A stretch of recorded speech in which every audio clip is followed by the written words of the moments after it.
ngasi sina khudol tamjagadori bisi masi topic amakhaktare semba video amakhaktu nate yam nungaiba yam interesting oigadaba video ahum amuktada punna matik khudol tamjagadori bani boring chuba video makhal oiroi loiphom midyeng taminase khudol tamjagadori ba topic singa dudi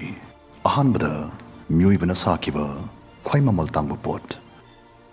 ani subo topic ta yam angakpa tan chanabasing ahum subo topic ta Mapunsigi Nupi amukta ukidriba Nupa asumna muktada topic ani hum punsalaga sema video makhal sei pami pamde haibdasu comment section da soidana phongdokpiramo ahanba topic myoibana sakiba khwai mamal tangba pot sei masi kari yorangudaba male hana khangdriba ragadi paukumsna domba soidana ngakhan khwai mamal tangba larik sei Mona Lisa yamba Leonardo da Vinci notebook Codex Leicester hariba lyrics na oi notebook si Bill Gates na 1994 da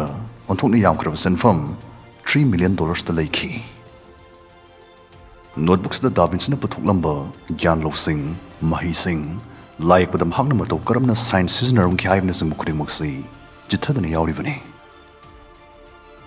adubu tang ni hariba lyrics ki mamal sei khwai tangba ek palai du ki mamal gamu changdam daragadi musigi mamal se kishuna te haibi hagani khwai tangba ek palai haibs taida adomdong gi wakhal lai ma soidana ningsing beramgani khanjai madudi Mona Lisa chume Mona Lisa ne lai se sunga sagi notebook tu gi sing mapu Leonardo da Vinci na yeklambani Mona Lisa se hojose France ki Paris te leiba museum ma de leiri aduga lai sigi mamal na $800 million ne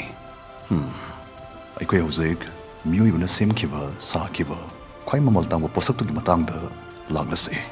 trading pharmacy dama irailai na bayaba tambada matam changdaba trading platform ama haizage binamao app se khe hojik download tori minase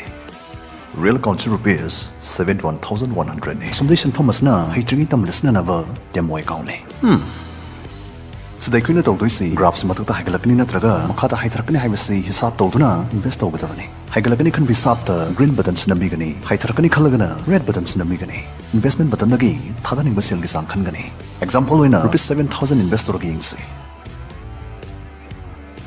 investor keep the real account say 64,100 khanga haure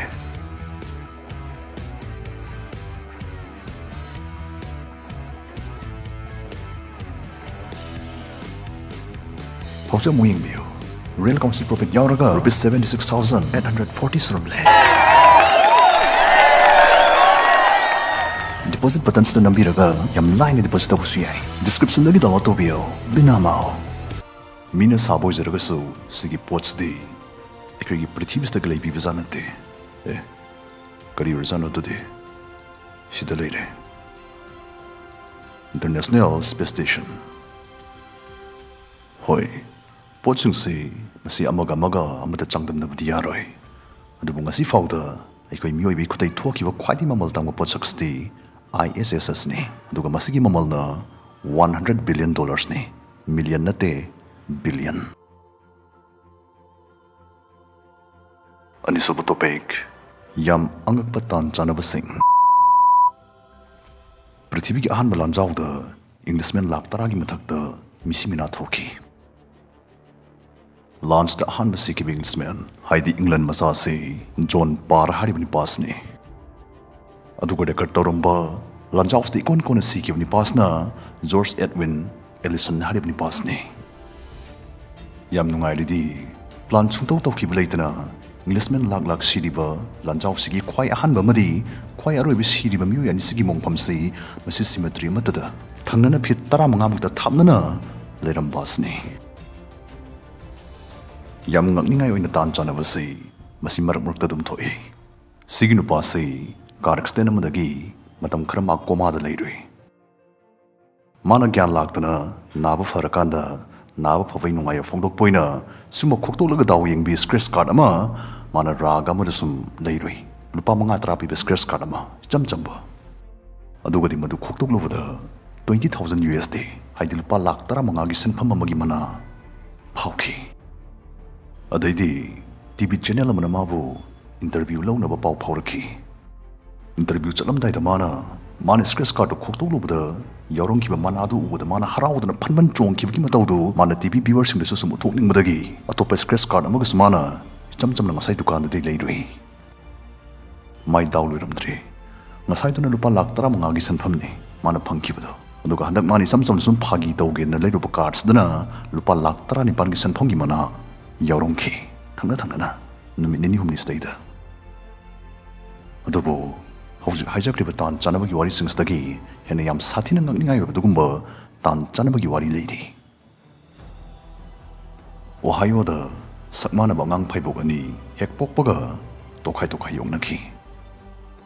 nakal animaki ayokpa mamampa singsna sina khonaba matlei tana ngangani sigi mamingsi James haina loina karumki mabani mak police officer amamam oiraki amadi Linda ko binupi amamamga luhongamki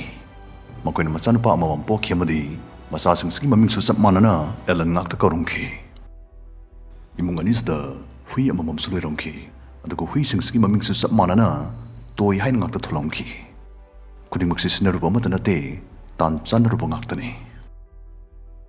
phaiboksi masama Linda ga kaina ki amadi